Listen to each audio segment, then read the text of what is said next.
This is Dimitri Lascaris coming to you from Beirut, Lebanon on May 25th, 2024. Since October 7th of last year, a wave of McCarthyism has swept across university campuses in the United States and Canada. The prime targets of this vilification campaign are students and professors who have expressed support for the Palestinian cause. Few people know as well as Dr. Mohammed Abdou what it means to be targeted with this McCarthyism. Dr. Abdou, who's joining me today, is a visiting professor in Middle Eastern, South Asian, and African Studies at Columbia University. His one-year contract ended this month. He holds a doctorate in cultural studies from Queen's University in Canada. He was a postdoctoral fellow at Cornell University and an assistant professor of sociology at the American University of Cairo. He's an interdisciplinary scholar of Indigenous, Black, critical race, and Islamic studies, and interestingly, self-identifies as a Muslim anarchist. He joins me today from New York City. Thank you so much for joining me today, Dr. Abdou.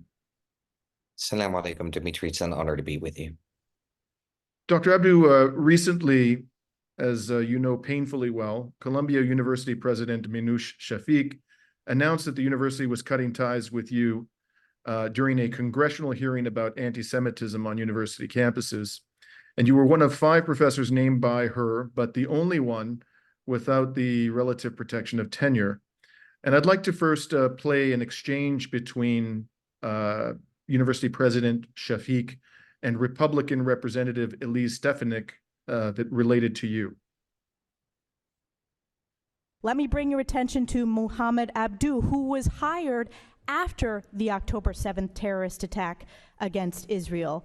He, on October 11th, posted, "Yes, I'm with Hamas and Hezbollah and Islamic Jihad." He also decried false reports accusing Arabs and Muslims of decapitating the heads of children and being rapists. We know that there were decapitations of babies, of innocent Israeli citizens, of seniors, of women. There were rapes, and yet Columbia hired this individual as a professor. How did that hiring process work? Were you aware of those statements before the hiring? I share with you your repugnance at those remarks. I completely understand that. On my watch, faculty who make remarks that cross the line in terms of anti-Semitism, there will be consequences for them. What are the consequences in this case? I have 5 cases at the moment who have either been either taken out of the classroom or dismissed. And is he one of those? He will never work at Columbia again. So he has been terminated? He has been terminated. And not just terminated, but his files will show that he will never work at Columbia again. So he's currently not employed by Columbia? He is grading his students' papers and will never teach at Columbia again. Now, Dr. Abdou, and I'm expressing here a personal opinion with which you may or may not agree, but there are so many lies and false assumptions in Stefanik's question that it's quite hard to know as an interviewer where to begin. For now, I'm only going to mention in passing one lie. Stefanik says, quote, "We know there were decapitations of babies." In fact, what we know is that the claim that Hamas beheaded 40 babies has been thoroughly debunked. And that's now widely acknowledged even by many in the mainstream press. But I don't want to get bogged down in these sort of side lies. I want to get to the heart of the matter. You have argued that you're being smeared for words in a Facebook post you published on October 11th of last year. I understand you've said that your words in that post have been taken dramatically out of context. And by the way, for the benefit of our audience, I'm going to provide a link to that Facebook post in the description of this video on YouTube so you can read the full post for yourselves. And I urge you to do so if you have a minute. It's not that long, and it's quite interesting. And in your post, you wrote, Dr. Abdou, quote, "Yes, I'm with the resistance, be it Hamas and Hezbollah and Islamic Jihad, but up to a point, given ultimate differences over our ethical political commitments." Now, of course, Representative Stefanik omitted that key language, but up to a point, given ultimate differences over our ethical political commitments. And you also made some other statements in there which she said nothing about. You wrote, for example, that Hamas displays a, quote, "sexism, queerphobia, authoritarianism," close quote. You asked in your post whether a future Palestinian state will be governed, quote, through Hamas and Islamic Jihad's neoconservative idea of Sharia. And you also wrote this interesting passage: the roots of the struggle for Palestine didn't begin in 1948. They go back to 1492. If one is genuinely keen on addressing the confluence of white supremacist crusading Euro-American politics that evicted, murdered, and persecuted Muslims and Jews who were referred to as savages and heathens. Of course, none of this gets mentioned by Stefanik, and has been systematically ignored as far as I can tell by those who have been vilifying you. So I want to start by asking you this question, Dr. Abdou. What did you mean when you wrote that, yes, you support the resistance, but up to a point given ultimate differences over our ethical political commitments? So first of all, again, thank you very much, Dimitri. Assalamu alaikum and shalom alakhayim to, Jewish siblings who may be listening. Usually start everything that I say publicly with a quote from the Quran, a verse from the Quran, which is what Moses had said to Pharaoh. Allahumma shrah li sadri wa yassir li amri wahlul 'uqdatan min lisani yafqahu qawli. Allahumma shrah li sadri, O Creator, open thy breast, ويسر لي أمري, and make my affairs easy, واحلل عقدة من لساني يفقهوا قولي, and undo the knot of my tongue, such that what it is that I have to share with you all reaches. And so far as your question, what did I mean? The roots of the struggle go to 1492, as the Post, as you had noted. Why? Because what we're talking about is settler colonialism. And settler colonialism, or 1492, isn't an event, as Patrick Wolf had written. It instituted a structure. What do I mean by that? Well, if one looks at what happened in Andalusia with Muslims and Jews by Ferdinand and Isabel, their forced conversion, their persecution, their murder, Muslims and Jews were referred to as savages, and heathen, savage being the racial descriptor, heathen being the religious. That was cast on to indigenous people. Columbus's invasion of the Americas. So, for instance, Columbus had referred to the weapons used by the Taino people as alfanjes, which is the term, or the Spanish term for scimitars, which is the weapons that Muslims had used against the Crusaders. A third to a fifth of the transatlantic slaves were Muslims from the Arabian Peninsula and the west coast of Africa. Hernan Cortez, the Spanish conquistador, had referred to Aztec temples as Moorish mosques. He had referred to Aztec women as Moorish women. He had referred to Montezuma, the Aztec leader, as a sultan. Even the term birdach that is used to describe two-spirit people, gender non-conforming indigenous people, was actually first cast onto Muslims. Now, I'm somebody who writes on, I wrote a book on Islam and anarchism. I self-identify as a Muslim anarchist, and we could sit down and talk a fair bit about that, in the sense that I believe that Islam is inherently anti-authoritarian, anti-sexist, anti-racist, and so on, and anti-capitalist, and so on and so forth. And I developed the political theology to ground that as a continuation of Malcolm's project, Quran of the oppressed, if you will, a liberatory Islam. Now, what do I mean by I'm with the Muqawma, but up to a point? To the Muqawma, to me, represent an example of anti-colonial resistance that is legitimate, and it is legitimate in the eyes of international law. Two, as much as international law is a construct of European powers, colonialism, and imperialism, and so on and so forth. But they're not an example of liberationist movements. For instance, Hamas is very much capitalist. When one compares it to, say, Islamic Jihad, and these are different formations of, I hate the term Islamism because it's an Orientalist term, but let's say political Islam. And they're different than Hezbollah, and Hezbollah is different than other movements, Ansarullah. They have similar intersections, but also divergences in their manifestations of Islam. Now, to me, Hamas, for instance, in this particular instance, and the Muqawma generally represent an example of anti-colonial resistance, not liberation. Because to me, liberation is anchored in so many ways in certain ethical political commitments. So to me, this is where the crux of the matter is, right? My choices will not be between, if you will, the US, which is based on crusading, manifest destiny, doctrines of discovery. It's based on religious doctrines, Protestant conceptualizations of property, and Victorian notions of gender and sexuality. My choices will not be between a Zionist Wahhabi crusading alliance or and I made this as controversial as it may be, sort of totalitarian sort of conceptualizations of hierarchies that emerge in terms of Russia and China and so on and so forth, right? So yeah, I'm out to transcend this multipolar sort of conceptualization of the world.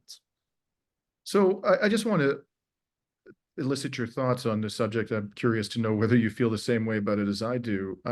Of course, I agree as a lawyer who's devoted considerable time to this question of international law and the legitimate means by which one may seek one's emancipation and ensure one's dignity, one's respect, one's liberty. There's no question that the right to armed resistance within the boundaries, certain boundaries, the laws of war, is available to the Palestinian people. They are every bit as entitled to use armed resistance to protect themselves and seek their fundamental rights as anyone else. The problem, I mean, of course, one will argue, those who are critical, as many are, of Hamas and other Palestinian resistance groups, is that they have been alleged, with considerable evidence, to have exceeded the bounds of what can and cannot be done by way of armed resistance to achieve one's independence and liberty. But the problem here in this context for the Palestinian people, first of all, is that there is no armed resistance that is ever characterized as non-terroristic. Every instance of armed resistance by Palestinians is claimed to be terrorism. For example, when Palestinians have targeted Israeli soldiers in occupied territory, as is their legal and moral right, they are treated as and alleged to be terrorists.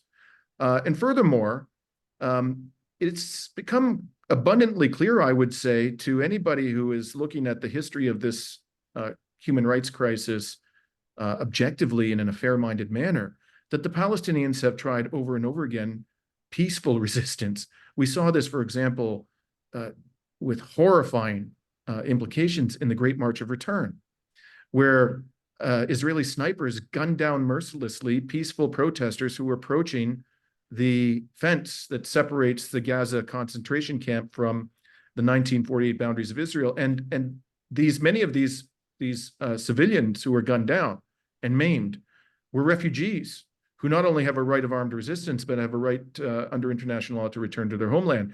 So my question to you simply is, and I can guess what your answer is, but I'm interested to know, what alternative do the Palestinian people have other than armed resistance?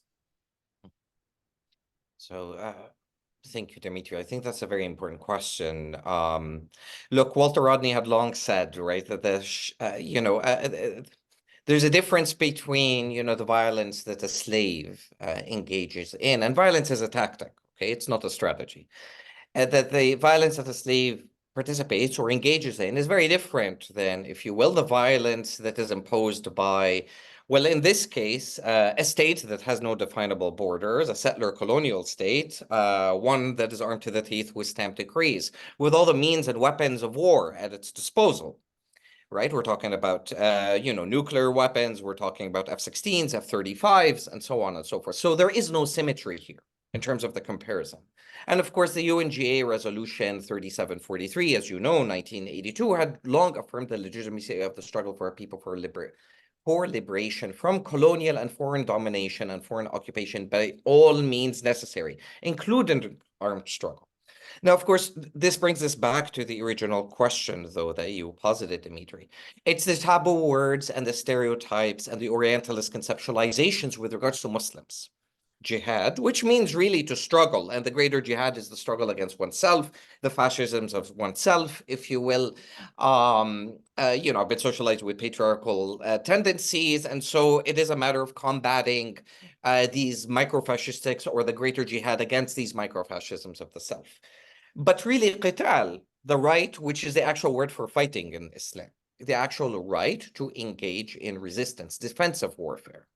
Now, international law, as you know, that does not typically designate entities as terrorists, but rather categorizes their actions as war crimes and law violations where applicable, right?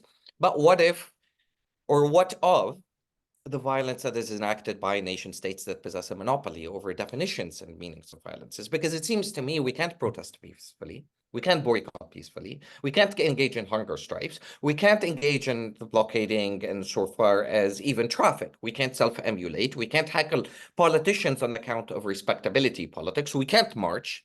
We can't dissent. We simply can't be.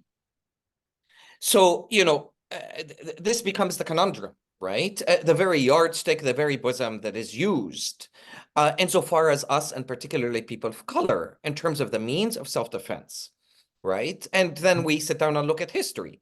MLK's assassination in 68. We see Malcolm in 65. And we can continue on and on insofar as Thomas Sankara, insofar as, they condemned Nat Turner up until they didn't. They condemned Mandela and the ANC up until they didn't. They condemned Toussaint Louverture up until they didn't. Netanyahu had said Hamas is good for us. They condemned Yasser Arafat and the PLO up until they didn't, and in fact awarded them the Nobel Peace Prize, right? They even condemned Gandhi, despite, the anti-Black, racist, misogynist sort of Gandhi up until they didn't, right? What does it mean to be a citizen and part of a country, but particularly in the case of the US, because again, Israel is a settler colonial outpost. America is leading this war. Right? And this is not a war, again, between Muslims and Jews. This is one that Muslims and Jews have been conscripted into, vis-a-vis a white man that appropriated Christianity and Eastern tradition underneath Constantine and weaponized it as an imperial mode of conquest. And of course, this white supremacist imprint has been projected onto Islam in the manifestation of Wahhabism, even Muslim Brotherhood thought, and onto Judaism in the manifestation of Zionism. But if we were to talk about massacres, because again, this didn't just start 75 years ago. To me, it is impossible for us to talk about the liberation of Palestine without talking about the settler colonial society insofar as the US here, that is built on indigenous genocide, ongoing. Mm-hmm. Genocide hasn't ended, and anti-Black slavery projects that are very much ongoing. And this becomes the conundrum of 531 years of an ongoing genocide. So Israel is a tool for me. But even if we were to look at Israel and ignore what Audre Lorde had said, the fact that I'm right now sitting on Lenin Lenape territory, and I'm sitting in a society of which its citizenry, if you will, and part of its composition has been on the wrong side of every liberatory struggle in history. Even if we were to sit down and talk about, Israel, what about the Deir Yassin massacre of 48, the Abu Shusha massacre of 48, the Tantura massacre, the Lida massacre, the Saliha massacre, the Al-Dawamiya massacre of 48, the Qibya massacre of 53, the Kafr Qassam massacre of 56, the Khan Yunis massacre of 56, the Sabra and Shatila massacre, Al-Aqsa massacre of 1990, the Ibrahimi massacre of 1994, of the Jenin refugee massacre of 2002. And like you said, the Great Even March of Return, in which, again, the peaceful demonstrations that occurred every day. And yet we see the murder of 223 Palestinians, with more than 13,000 Palestinians who had sustained injuries. So, we could sit down and play this game, this moralistic game, as to when we begin in terms of the documentation, because it does not start on October 7th, as a lot of people had said over and over and over again. But this is why the historical signification as to where we begin becomes very crucial, Dimitri, because this rhetoric, it's not just rhetoric, it's important rhetoric, and I appreciate rhetoric, but it becomes very vital for us to situate this rhetoric historically, materially, symbolically, spiritually. And I'm going to situate it insofar as why my targeting and why this rhetoric becomes important. I keep on hearing that, well, Palestine is going to free us all. Yes, but that depends on how well we listen to Palestine, because if we're listening to the narrative of 47 of 48, or even the narrative of 1917, that is insufficient and disconnects Palestine again from the 1492 narrative of what is happening globally, of ongoing genocides that are very much interconnected. And this, in my humble opinion, is the very reasoning that I'm targeted, because when I'm looking at right-wing conservatives like David Rubin and others who are sitting for hours analyzing my speech, something that leftists have not done, they're saying that, well, he's not only calling for the destruction of Israel, he's not only engaging in pro-Palestinian stances, but rather he's calling for the destruction of the US. Of course, what they don't get is the fact that the decolonization and abolition are not about destruction, but rather about creation, and the creation of alternative worlds for all of us, right? Including our Mother Earth, who is a spiritual subject and not an object, and who provides the very air that we breathe. I mean, our Mother Earth does not distinguish between an indigenous land defender and, again, a Palestinian freedom fighter, let alone a Zionist and a white supremacist. And that doesn't make her less rational than any of us. It's just she has her own reasoning, right? So we're on different boats and heading towards the same storm that way, so far as global warming. So there are commonalities between us as a species, and what's happening is the amplification and the use of the differences between us as a species, because we should be able to disagree, and we should be able to contend with the disagreements that we have as a species, whether we have faith, whether we don't have faith, right? And we must be able to build a better world for our children that way, with a free exchange of ideas, right? Again, the children of Palestinians, Jewish children, and otherwise. But we're seeing the dangerous manipulation by the powers that be as architects of animosity. And I'm talking here about Netanyahu, Congress. I'm talking about the president of Colombia, Shafik. I'm talking about Genocide Joe and Trump, and the pitting of us against one another based on stereotypes and the manufacturing of consent and the thriving of cognitive dissidence. So there's something that's lost, to go back to your question, in the Orwellian post-alternative fact-truth world that we live, insofar as violence. And what does our violence mean? What does it mean when I'm exposed as a person of color to racism every single day? Is that not a form of lateral violence that is reenacted beyond the institutional, beyond even the global nation state kind of violence? So there's a loss of meaning in the words that we use. Civilians killed are referred to as casualties of war, euphemisms. Empire loves euphemisms, right? We see CIA kidnappings are referred to as extraordinary renditions. This is, oh, river to the sea means the genocide, but this is the irony, it means the genocide of Jewish people, right? Euphemism. So and liberalism is the very bosom of white supremacy that way, because it functions upon, again, the appropriation of words and its meanings. So. Yeah. And I must say, one of the most Orwellian aspects of the discourse in the West around Palestine, and one that really emerged in that disgraceful spectacle in Congress with Shafik and Stefanik, is this underlying assumption that if you support, even in a qualified way as you do, the use of force by the oppressed, you're unfit to serve as an educator. But those who support the infinitely worse violence of the oppressor are perfectly fit to act as educators in our society.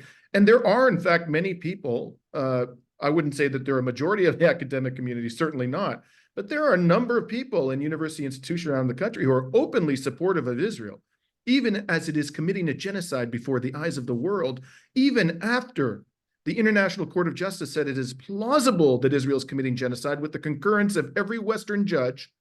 And now we have the prosecutor of the International Criminal Court, who himself is, by all indications, very much a tool of Western imperialism, finally saying we have to issue arrest warrants for the Prime Minister and the Defense Minister of Israel. And still you have these esteemed academics openly professing their support for Israel and claiming that those of you in the academic community who have the courage to support the resistance, even in a qualified way, are unfit to be academics. I just had to unload in that regard, because I found that unspoken assumption of Stefanik's tirade just completely, frankly, intolerable. But I'd like to turn, Dr. Abdou, to your the personal impacts upon you of all of this. Can you tell us what life has been like since you were targeted by people like Stefanik, and to the extent you're prepared to share that with us? Thank you. Insofar as me and my particular targeting, as you and I had discussed, it's not only that obviously loss of income and opportunity. And by the way, my contract was 5 months. It wasn't for a year, just to be I was hired last May. So she lied as to when I was hired. I was hired last May, not in October. And obviously she hired about the fact that I was terminated because my contract just ends in May. And so there were, as we spoke earlier, there were attempts by the faculty and by the students, given the interdisciplinary nature of my scholarship and my background as a social movement organizer with Zapatistas, with who has lived Tahrir, with indigenous land defending here, with abolition, to So actually keep me. I just want to clarify this. I don't think a great deal turns on it, but I just want to make sure we have the facts straight of your hiring.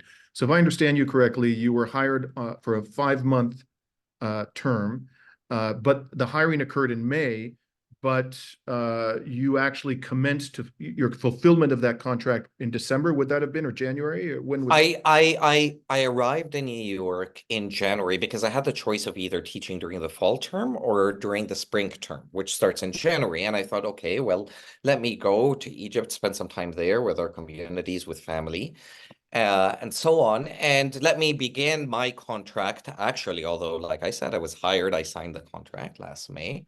I committed last May that I would start and commence my teaching in January. It'll give me some time to prepare for the course and so on, introduce new material within the course. And my course was teaching on queer and feminist, BIPOC, Black, Indigenous, people of color traditions from decolonial abolitionist sort of perspectives historically, right? So queer Muslim, queer Palestinian literature, and so on and so forth.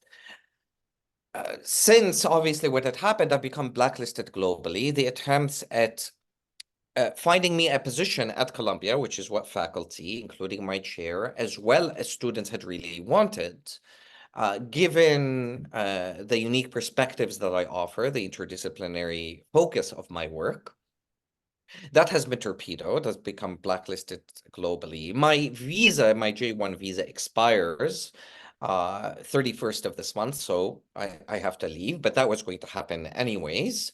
The last 2 weeks, actually, when this happened, and Stefanak pointed to the fact that I was at the encampment because I never received anything from the administration to suggest that I was supposedly terminated, and nothing till now, by the way. I actually taught and was the only professor that taught at the encampment, and it was actually quite beautiful.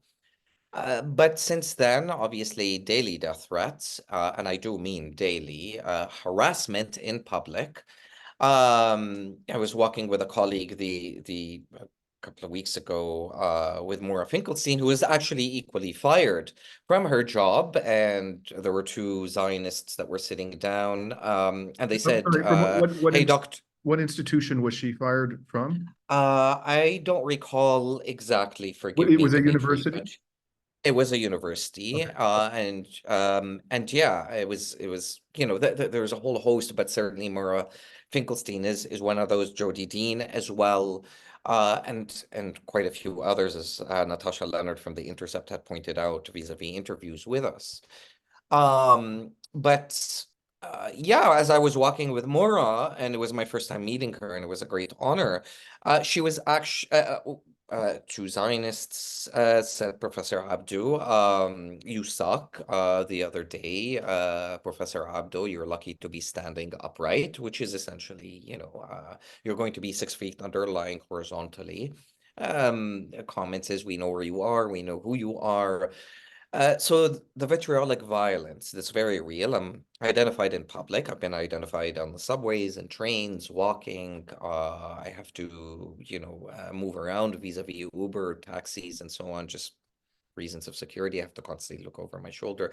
This is way more exacerbated than even after 9/11 that I lived.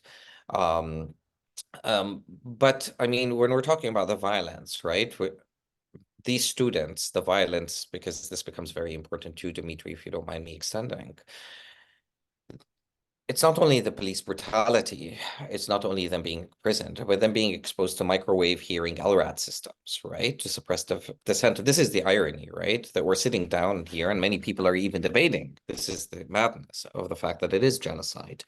And supposedly there's a moral outrage with regards to encampments that far exceeds that of the fact that we are contending with genocide. And again, a genocide that we're also numb to here, insofar as indigenous people dying, right?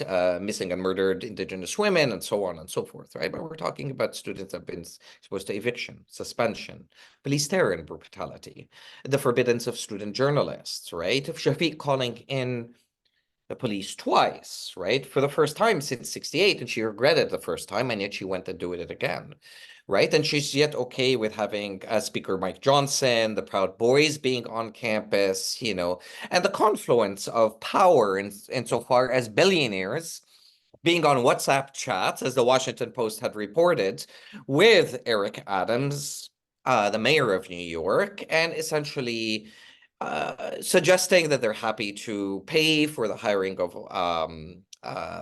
the enforcement and the clampdown with regards to the encampment. And this is the riotous sort of inanity and publicity that we're contending with, right? Adams referring to, the fact that these students are he used the phrase professionals and outside agitators, which are obviously part of a racist discourse that we used to demonize, civil rights and Black civil rights sort of leaders. And it was used by the Jim Crow South as a way to demonize, right? These Black civil rights activists, right? We have NYPD Chief of Patrol John Schill, who was central in the planning and the execution of both raids in Colombia, right? And who actually is responsible for the murder of Ortesanzo Boval in 2008. His gun went off as they were retaking Hins Hall, right? A hall that is named after a 6-year-old that was murdered as she was calling for help, right? A student could have been killed, right? The use of tear gas. We're talking about NYPD Deputy Commissioner Daughtry, who mocked and who's been mocked, obviously, publicly for holding a book on terrorism that was supposedly recovered at, Columbia University. And it's not a book on terrorism. It's an introduction to terrorism book written by renowned historian Charles Townsend, right? And it isn't a guide, but this is the visceral violence, the tear gas, the flash bombs, the batons, right? NYPD celebrating this as a success, right? Insofar as the raid.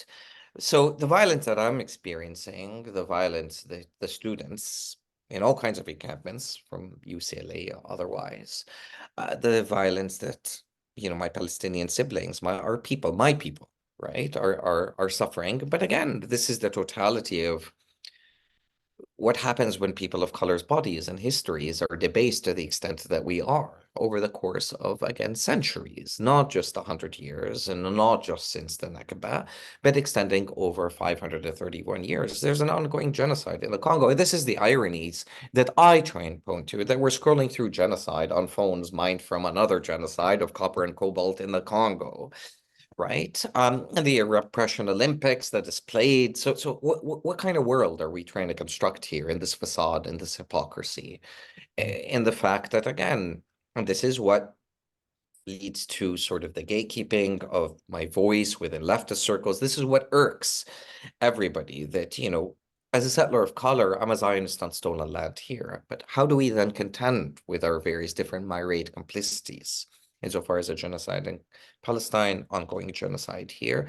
And how do we free the people of the below, right? And arguing for a world of the below, not a world of the above, of institutions, of representational politics, of a 1917 narrative with regards to Palestine that is designed and based on British contrived borders. We know all that Gaza historically is a part of Rafah and a part of North Africa.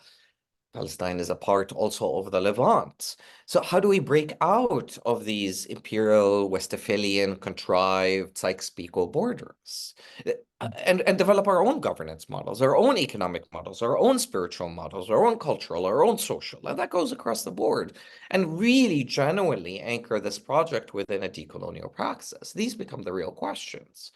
Right, anarchists are Marxists too, but how do we go and also fear a degree of dignity with our own traditions? So, and undo and begin to undo, because as Fanon said, decolonization is an inherently violent act. So we're born into war, whether we come to recognize it or not, and we replicate that war and that violence, anti-Blackness, Arab supremacy. I mean, come on, we have to be very honest. And Sunni supremacy, in certain dimensions, Shiite supremacy. So how do we disentangle and undo that and actually build and construct something that is really radical, that is something that is really beautiful, that goes and transitions from anti-colonial resistance to an axis of liberation?